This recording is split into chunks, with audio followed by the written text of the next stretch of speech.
Bonjour à toutes et à tous, je suis Bernard Bertrand, photographe réalisateur et ambassadeur Lumix. Aujourd'hui dans cette capsule GH6 Tips and Tricks, je vais vous parler de All Intra et de Long-GOP. Comme vous allez le voir, le tout nouveau GH6 est rempli de formats d'enregistrement, pour les plus exigeants d'entre nous et pour notre plus grand plaisir. Et vous ne trouverez d'ailleurs pas uniquement le All Intra et le Long-GOP.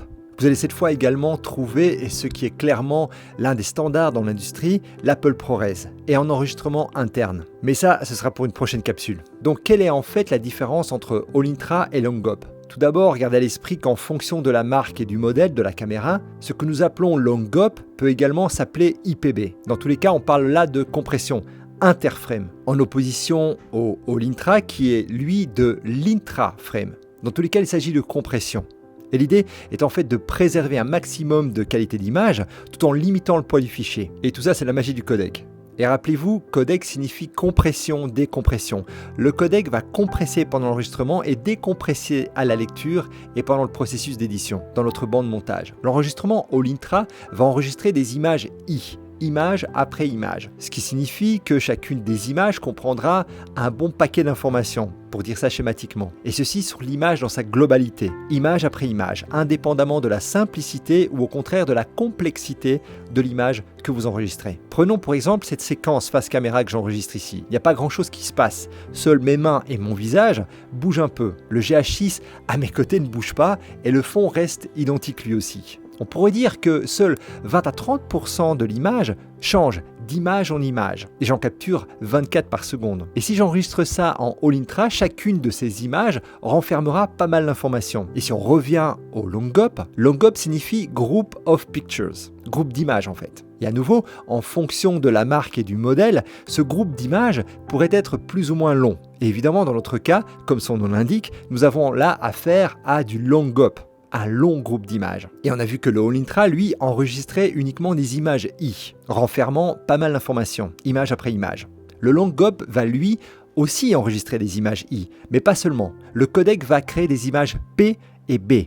P pour prédictive et B pour bidirectionnel. Et je ne vais pas aller plus loin dans le détail sur ce sujet pour ne pas être trop long. Ces images P et B sont créées par l'algorithme de compression. Et si je choisis d'enregistrer ma séquence face caméra en Long-GOP, les images P et B, créées par le codec, vont résolument tirer avantage de tous ces éléments qui m'entourent et qui restent absolument identiques image après image. Donc plutôt que de préserver un certain nombre d'informations image après image, sur mon fond par exemple, le Long-GOP va créer une image I qui comprendra, elle, pas mal d'informations sur la situation.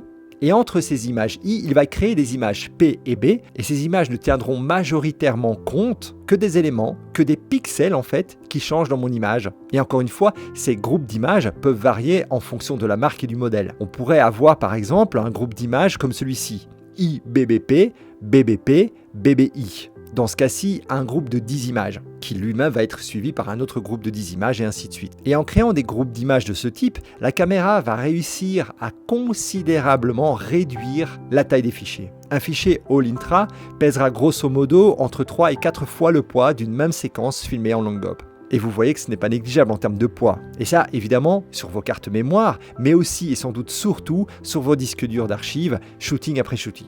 Alors, une question toute légitime sera de se poser la question de la qualité d'image entre All Intra et Long-GOP. Et bien là, franchement, il devient très difficile de faire la différence. Panasonic Lumix utilise cette technologie depuis fort longtemps maintenant. Et le niveau de qualité atteint par le Long-GOP est réellement tout à fait impressionnant. Alors lequel choisir ? Eh bien je vous conseillerais de choisir en fonction de votre sujet, de la scène que vous filmez. Est-ce que vous avez beaucoup d'éléments en mouvement dans votre plan, image après image, des éléments comme du feu, de l'eau en mouvement, des feuilles dans les arbres balayées par le vent ? Bref, est-ce que votre scène est complexe ? Avec énormément de choses qui bougent d'image en image. Si c'est le cas, je pense que le All Intra est le choix à faire. Et quand vous opterez pour du Long-GOP, soyez conscient que votre ordinateur devra faire le travail de décompression à tous les stades du montage de vidéo. Donc, de toute évidence, si votre CPU n'est pas une bête de course, le choix de filmer en All Intra pourrait être une bonne idée. C'est tellement vrai que dans certains cas, on vous conseillera de transcoder vos fichiers Long-GOP en format proxy IntraFrame, de manière à vous laisser éditer vos vidéos facilement avec un ordinateur au CPU un peu faible. Donc voilà tout un certain nombre de choses à prendre en considération et ça c'est génial de la part de Lumix de nous offrir autant de possibilités. Et il y en a vraiment un paquet de possibilités. Et là aussi, bravo aux ingénieurs de chez Panasonic qui nous permettent justement de simplifier les choses et d'effectuer un tri si nécessaire. Imaginons que je ne veuille voir que les qualités d'enregistrement proposant du All Intra. Eh bien, je vais sur le filtre, là je sélectionne codec et là je choisis 42210i. Et voilà, je me retrouve uniquement avec les formats All Intra. Voilà, j'espère ne pas avoir été trop long. N'hésitez pas à vous abonner si vous voulez en voir plus sur le Lumix GH6. Je vous remercie de m'avoir suivi et je vous dis à bientôt.